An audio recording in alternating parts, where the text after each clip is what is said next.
root 2, 3, 4, 5. There's a cutout right there, and the fifth of E is C. The best way to play the modals is by the numbers. And I know it doesn't sound easy. Wait a minute, I don't want to do things by the numbers. I want to do things by the letters in music. No matter where I start. Now this gets down to the dot scales. Okay, so let's say I just start on this red note here. G. Alright? I can call this any number between 1 and 7. 5. 5, 6, 7, root 2, 3, 4, 5, 6, 7, root 2, 3, 4, 5, 6, 7, root. I can call it 2. 2, 3, 4, 5, 6, 7, root 2, 3, 4, 5, 6, 7, root 2, 3, 4, 5. Okay? If G is 2, C, the yellow note, is the fifth. Okay? It would be the key of F. I can call it any number I want and just do that build from there. That's why it's so easy to do it by the numbers. Now let's talk about dot scales.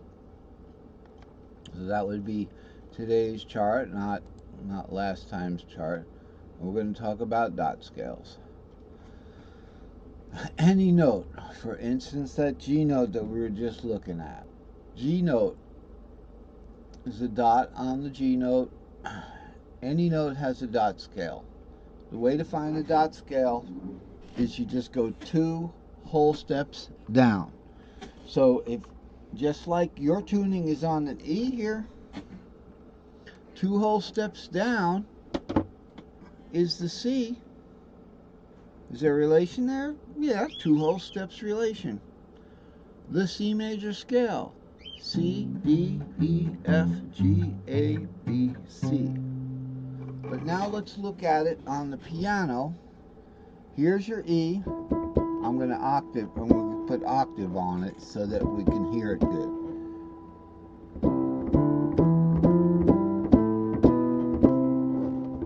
Third, okay. Second, root. Seventh, sixth, fifth, fourth, third. Okay, so that's the dot scale. It's a major scale starting 2 whole steps down from the dot note. Now it doesn't have to have a dot on it. It could be. And remember about the string shapes is over here is that the long string shapes have two letters. They have A5 there. Whereas the short A string shape would be just 5, 6 here. It's got bookend isolation here.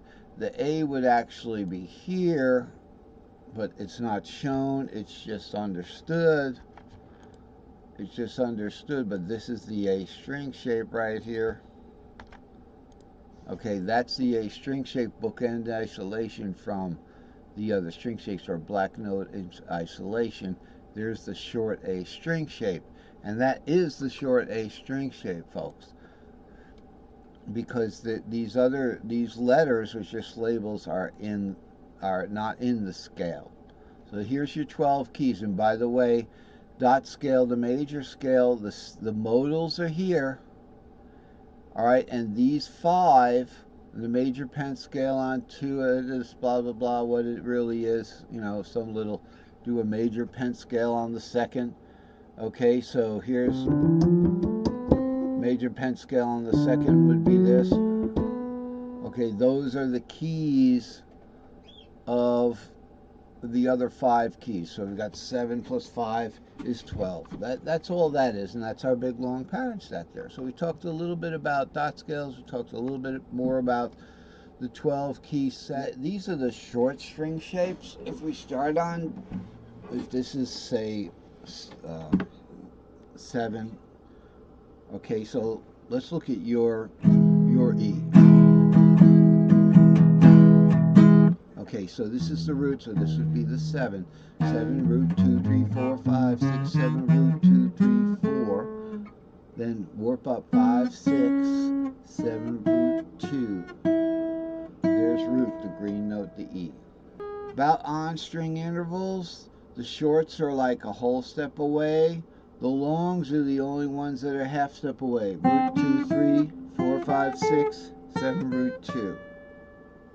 Right here. 5, 6, 7, root 2, 3, 4, 5, 6. Okay?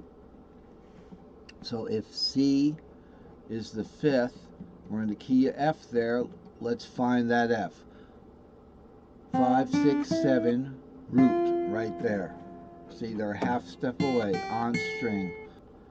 5, 6, 7, root 2, 3, 4, 5, 6. Is this purple note D the sixth of the key of F? Yes, it is. Yes, it is. Alright, so we're looking good. These are the short string shapes.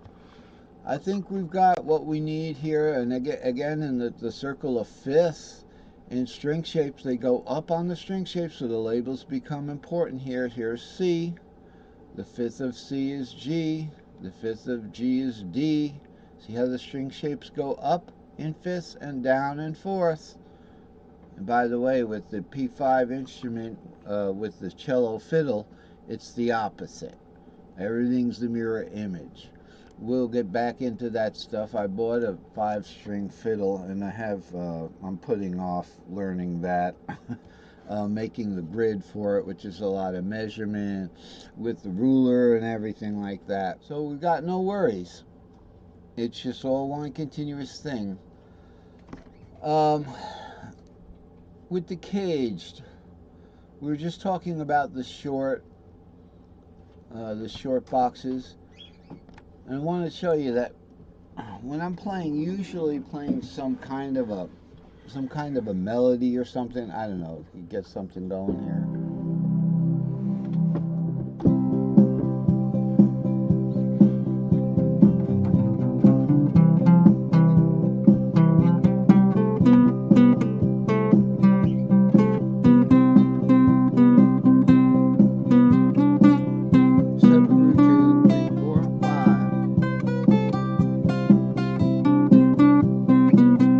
This is the G box. That was a blues note.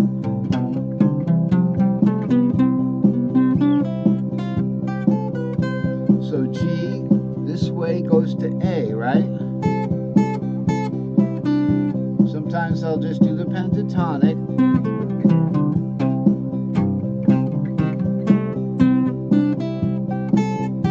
Now A goes to G and caged. So we can do that, we can do the diatonic.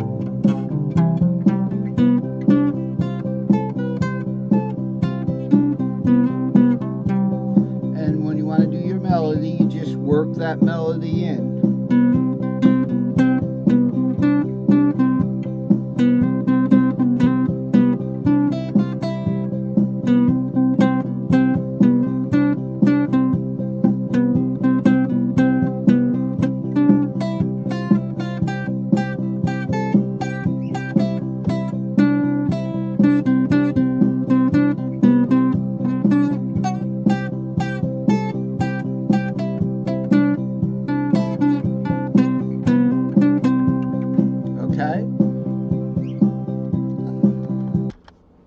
Alright, so obviously the cage system is being used there, and these are your short cages. The only modal cage that you'd have to use is down here. Root 2, 3, 4, 5, 6, 7, root. But with the interweaving, we're pretty much using the cage system here. C interweaves with the A, C goes to A. Now what were we talking about? We were playing in the G box. G box, okay, and then what did we do from the G box? We went this way. G goes to A pentatonically, so we went to this box down here. From the G box here, we didn't go up to the E box. We just went to the A box, and then from the A box back to the G box. But we did do that G diatonic down here.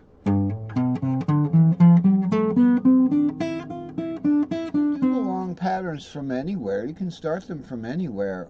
But the chords are pretty much going to be within the cage system, because we can't do long chords like this. We can do it. Look at this root here in the G box. Root 3, 5, root 3, 5. That's, that's 2 chords really. It's there and here. Alright, so we can't do long chords in the long patterns. So we're pretty much using the chords in the cage system. Hey, that's about the subject matter here. That's about it. And of course we got the modals here. Let's just do them in the C box, and we'll do them in one more box. So let's do the modals in the C box is coined in normal tuning. We've got C, shape C, D minor, shape D minor, E minor, shape D minor, E shaped F with the finger bar, G shaped G, A minor, shaped A minor. And then we have the half diminished. We'll skip that for now, and then to C. Thanks for watching. It's been a pretty good lesson. We have to keep covering this stuff. Repetition is important in music, not only in melody, but in learning the theory. So that's it for today for chart 494. Don't forget to like and subscribe and share, and keep watching for Andy's free guitar chart videos on Facebook and on YouTube. Have a great day. You follow these methods of mine and you're going to be great.